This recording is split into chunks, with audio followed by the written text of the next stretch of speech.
Selamat pagi, saudara kasih Tuhan. Salam sehat, salam diberkati Tuhan, dan tetaplah hidup di dalam naungan anugerahnya.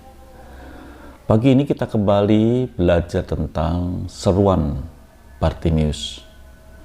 Kemarin kita bicara tentang suara sumbang yang ada di sekitar kita. Dan kita mau belajar satu yang disebut dengan suara kehidupan.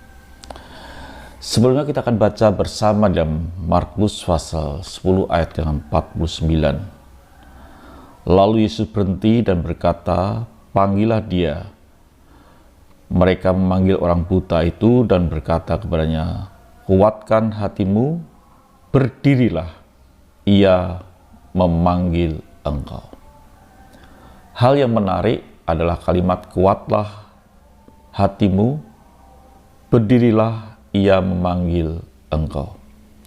Ini membuktikan bahwa posisi Bartimius dengan Yesus ada jarak yang mungkin cukup agak jauh, atau mungkin Yesus tertutup dengan orang banyak yang mengerumuni dia. Bahkan mungkin salah satu orang itu yang mengatakan, "Stop, jangan berteriak." Saudaraku yang kasih Tuhan, suara inilah yang perlu didengar di dalam hidup kita. Mungkin suara yang lain lebih keras di dalam hidup kita, lebih terdengar secara nyata. Tapi ada satu suara yang perlu diresponi, yang ditanggapi, yaitu suara Yesus Kristus. Karena suara itu mengandung kemenangan dan janji. Tapi bagaimana kita bisa meresponi akan suara Tuhan itu? Dikatakan, sudah kasih Tuhan, Ibrani 3 ayat yang ke-15. Tetapi apabila pernah dikatakan, pada hari ini jika kamu mendengar suaranya, jangan keraskan hatimu seperti dalam kegeraman. Suara Yesus, suara kehidupan itu hanya bisa diresponi dengan hati yang tidak keras. Berarti dengan hati yang lembut. Kita meresponinya dengan hati yang baik, tidak dalam kegeraman.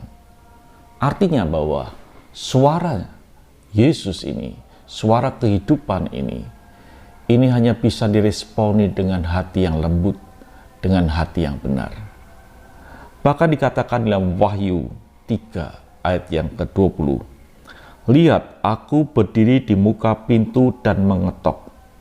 Jikalau ada orang yang mendengar suaraku dan membukakan pintu, aku akan masuk mendapatkannya dan aku makan bersama-sama dengan dia dan ia bersama-sama dengan aku." Ada dua bagian yang perlu kita kerjakan, yaitu kita mendengar dan meresponi dengan membuka pintu, baru Yesus itu masuk. Jadi suara kehidupan itu tidak bisa kita hanya mendengar lalu kita mendapatkan kehidupan tanpa kita meresponi. Setiap kita harus meresponi akan suara kehidupan itu. Itu bukti kita memiliki iman terhadap suara itu. Jadi setiap kita harus bisa meresponi secara benar akan suara kehidupan.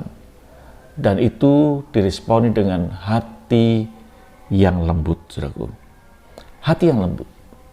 Tanpa kelembutan hati, kita tidak akan pernah bisa meresponi akan suara Tuhan. Karena di sekitar kita banyak suara sumbang yang mungkin bisa membuat hati kita geram, yang bisa membuat hati kita panas, dan lain sebagainya. Hanya ada satu suara, yaitu suara kehidupan yang mengandung janji, yaitu suara firman Tuhan. Saudara boleh baca firman Tuhan sekian pasal setiap hari. Tetapi kalau saudara tidak meresponinya, suara itu dengan benar, maka itu pun tidak akan pernah terjadi apa-apa di dalam kehidupan saudara dan saya. Jadi setiap kita yang mendengar surat Tuhan, yang membaca Alkitab, harus meresponinya sesuai dengan apa yang Tuhan katakan. Semua hamba Tuhan di dalam Alkitab adalah hamba Tuhan yang menang, adalah hamba Tuhan yang mendengar suara Tuhan dan meresponi secara tepat dan benar. Dia akan memperoleh kehidupan. Kalau Nuh bisa mengalami kehidupan, tinggal dalam perahu yang kuat selama sekian lama, karena dia meresponi secara benar. Dia membuat perahu sesuai dengan ukuran yang Tuhan tetapkan. Jadi saudaraku yang kasih Tuhan,